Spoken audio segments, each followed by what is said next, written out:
From its support for Bashar al-Assad to a nuclear deal that's on the brink of failure, Iran is at the center of a whole host of Middle East and global controversies. In this upfront special at the United Nations, I'll challenge Iran's Foreign Minister Javad Zarif on his country's policy in Syria and its approach to Donald Trump.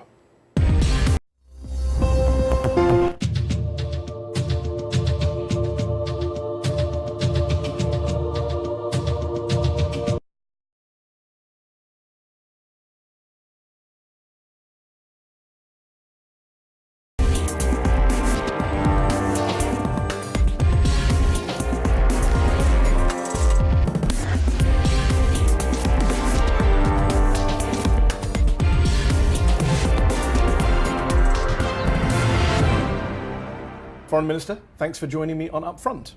Good to be with you.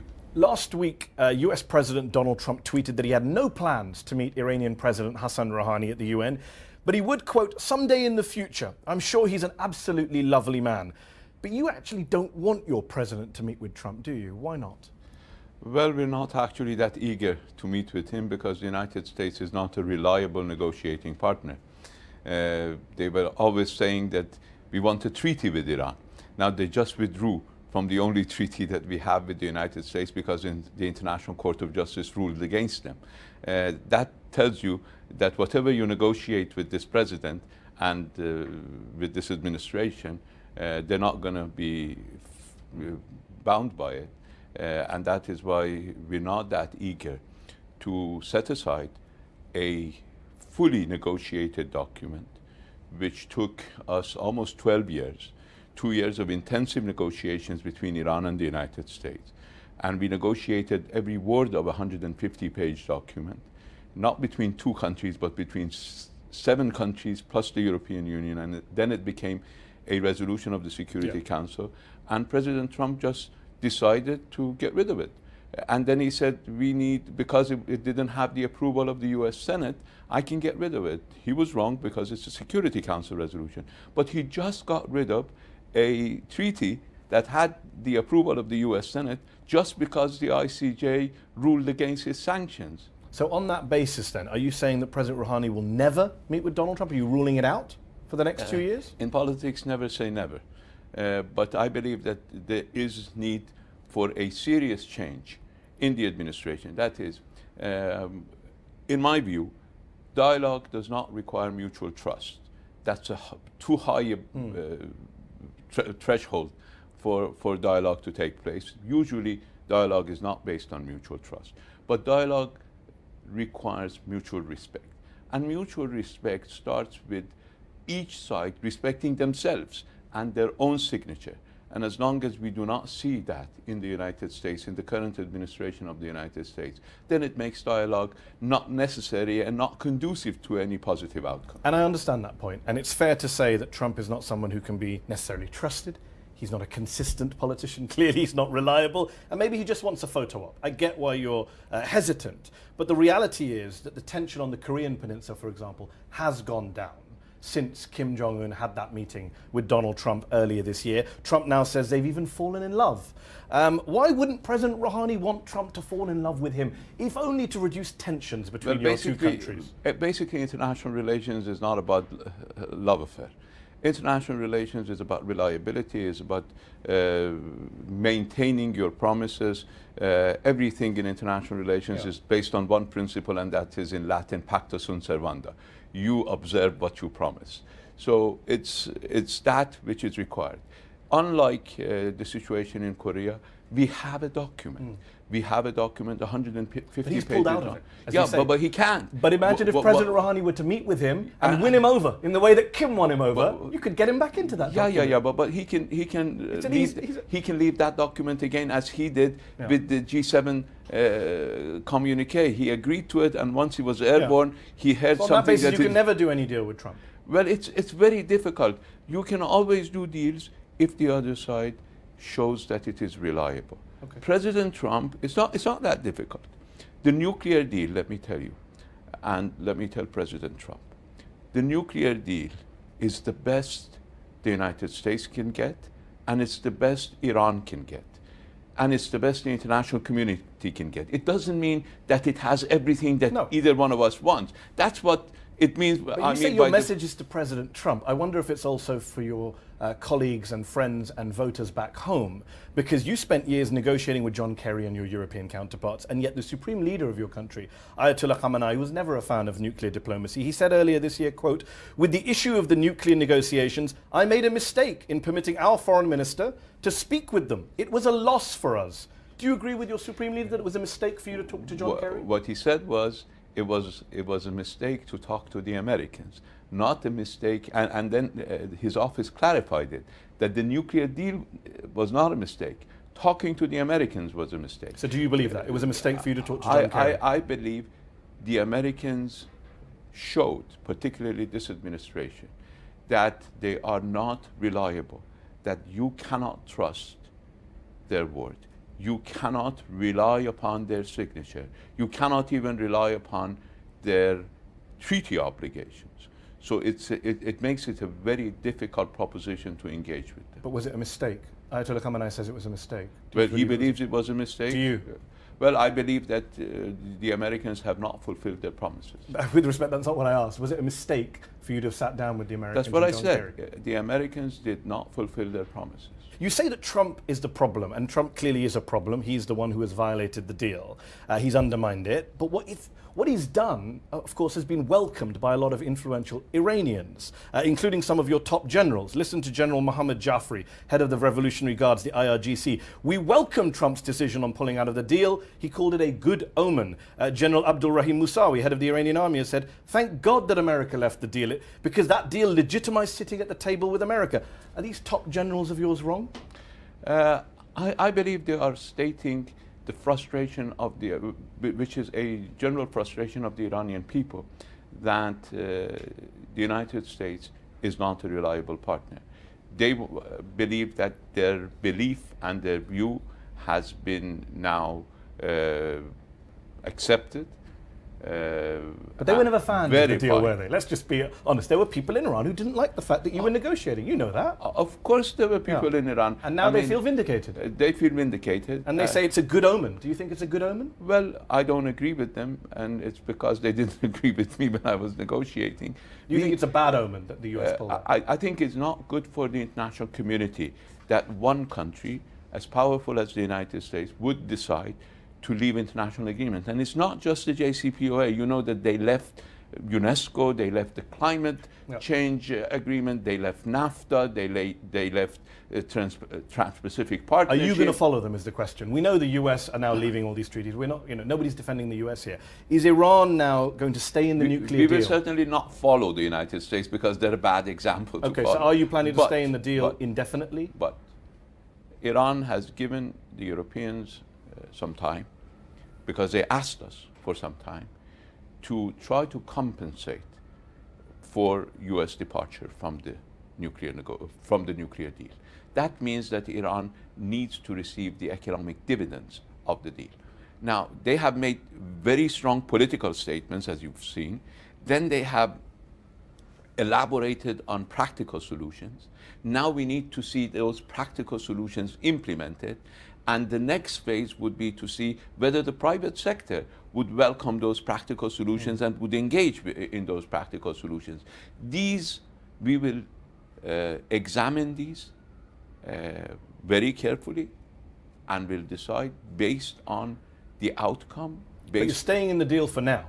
We believe it's a good deal. Okay. We believe it's a deal that is in the interest of the international community. Fine. In our interest, we are in no hurry. But we will not accept to be the only party that is complying with the deal.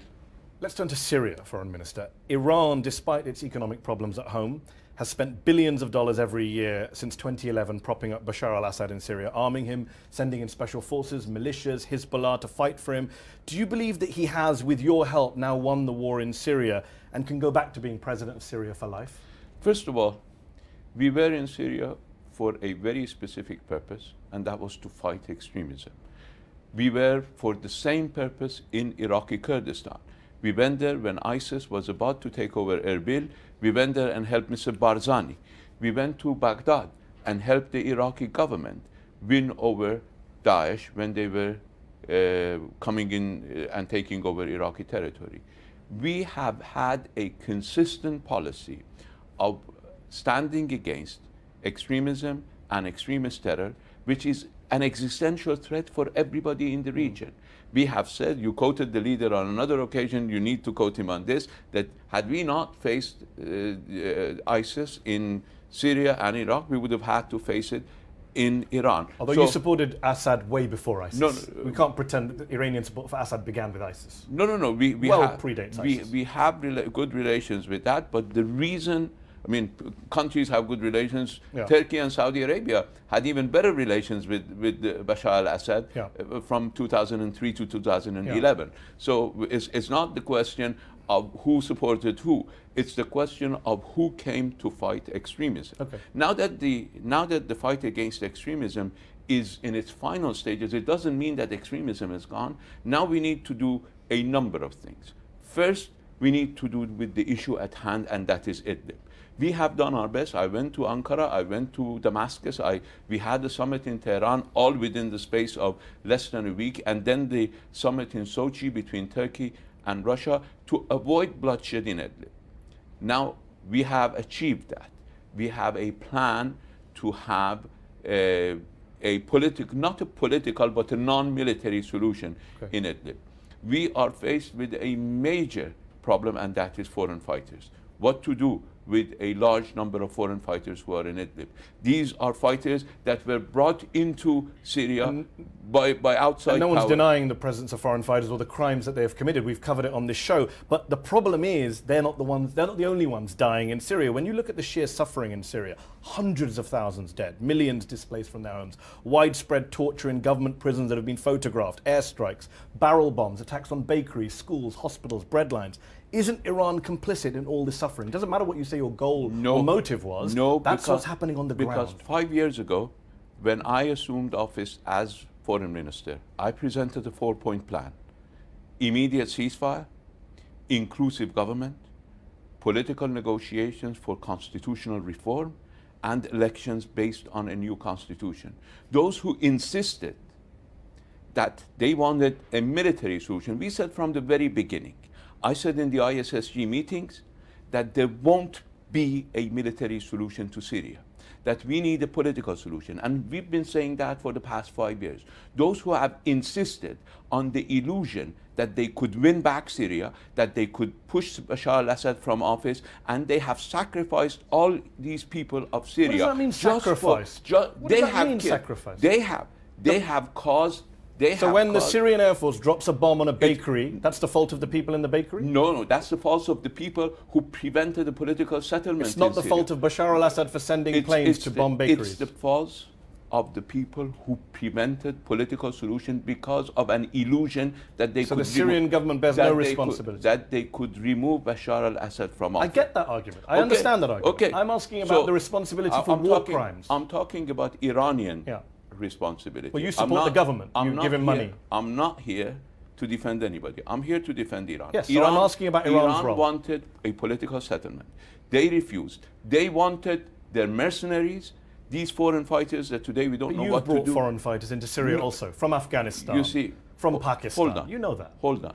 There is a government in Syria, and last time I checked, that government has a seat in the United Nations.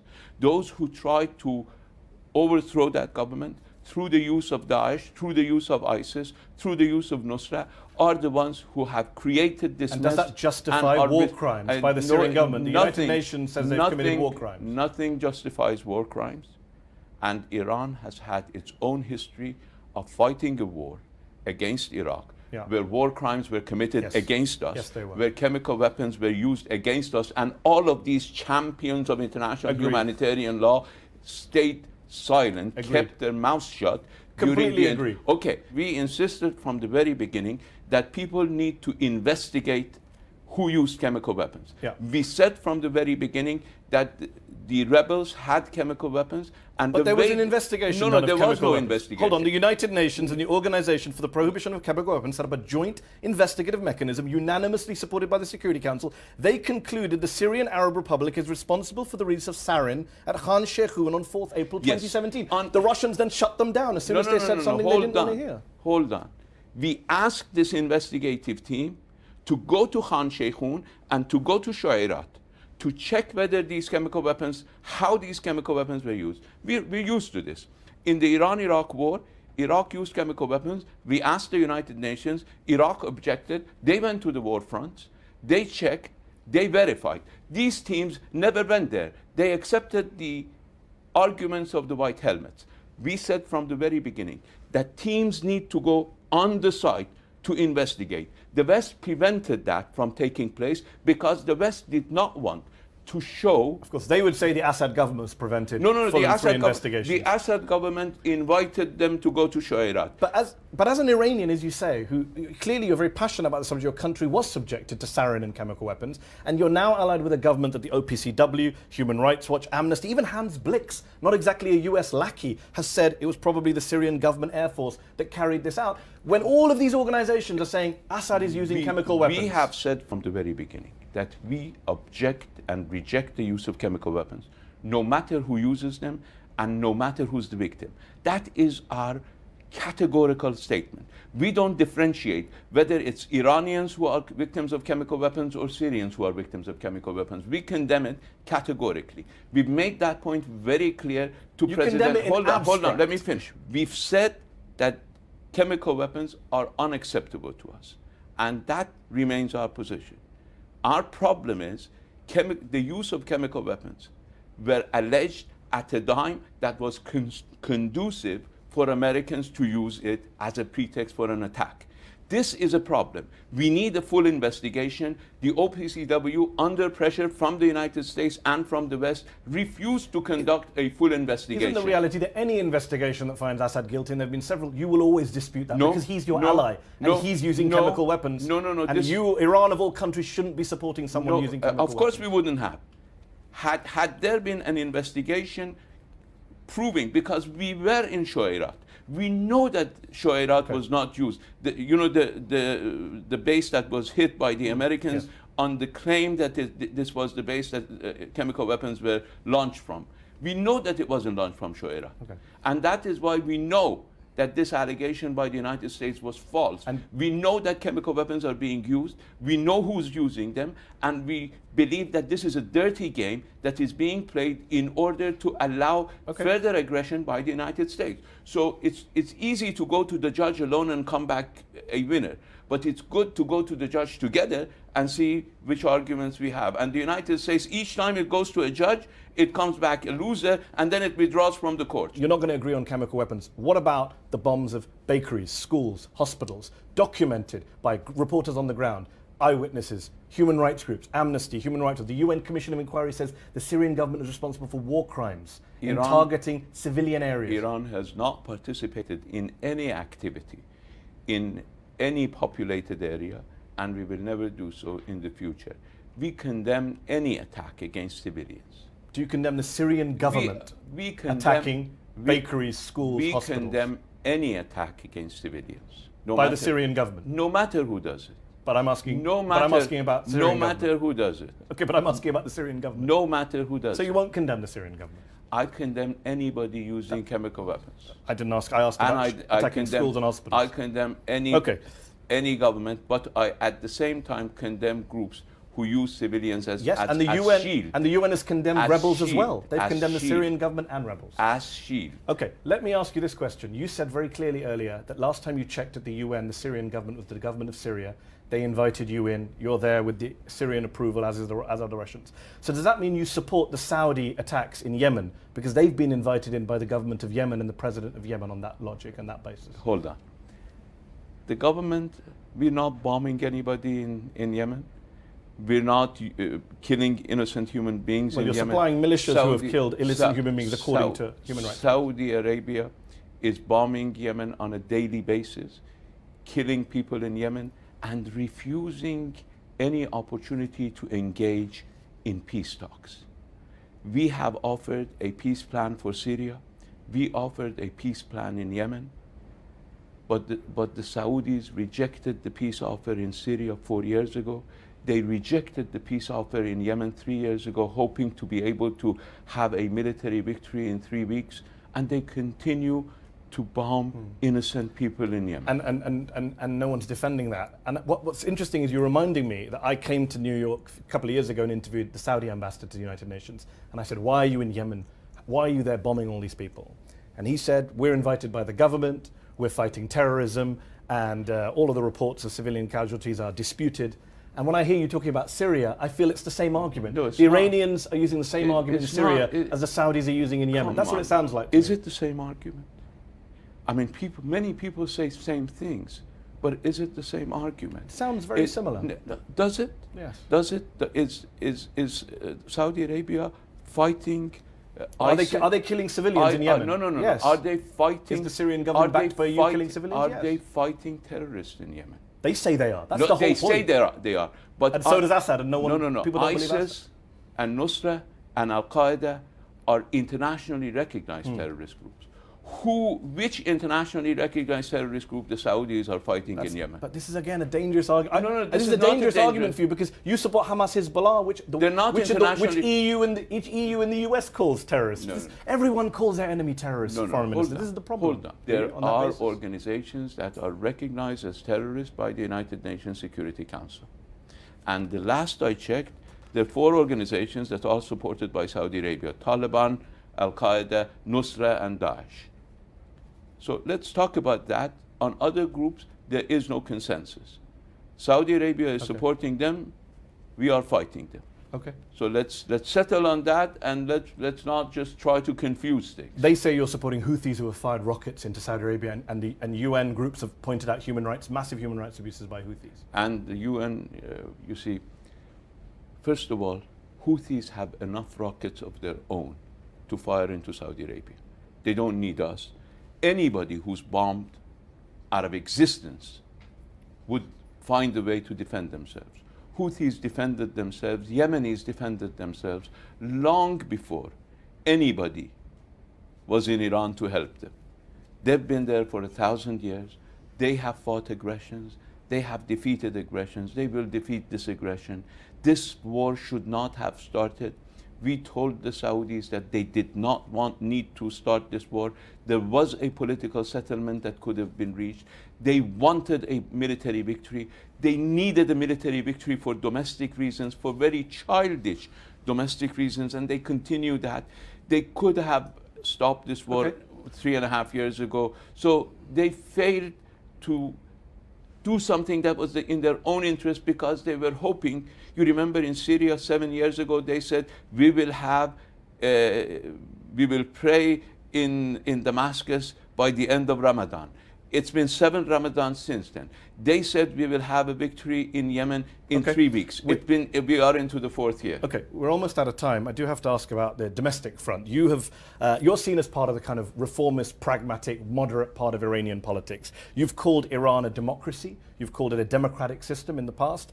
And of course, your president, Rouhani, has been elected twice, overwhelmingly by the Iranian people. But his boss, the supreme leader of Iran, Ayatollah Khamenei, wasn't elected by the people, has been in office for nearly 30 years. And if you insult him, you risk going to prison in Iran. How is that democratic by any definition of that word?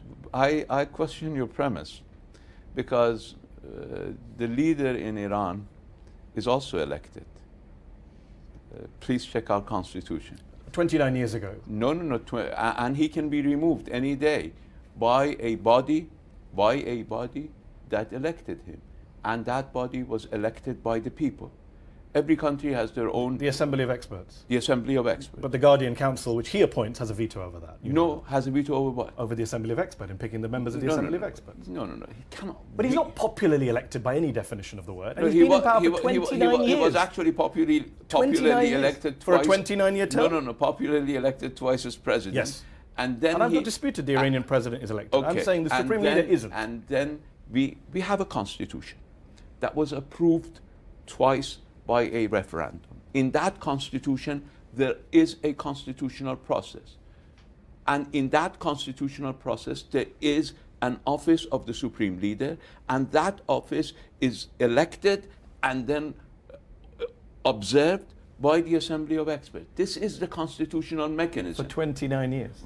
I mean, some people lead countries, democratic countries, for longer than that. But it doesn't mean that they're not a democracy. Last question, Foreign Minister. For nearly 40 years now, the US and Iran, once great allies, have been the best of enemies. Both sides have their grievances, of course. Is there, I'm not just talking about Trump here, but looking into the future, beyond Trump, is there any common ground, beyond nuclear issues, beyond Trump, that you can see the United States and the Islamic Republic coming together on? Well, once the United States abandons its obsession that it wants to defeat Iran in the region, which won't happen because we are in the region. We're not in somewhere 7,000 miles away from our home. We are at home. And that is why our influence in the region is there to stay. And the United States needs to recognize the realities. The United States' failure has been its lack of recognition of the realities in our region and probably throughout the world. So once they create that, once they make that necessary jump to reality, then everything can change. Foreign Minister, thank you for joining me on Upfront. Good to be with you. Thank you.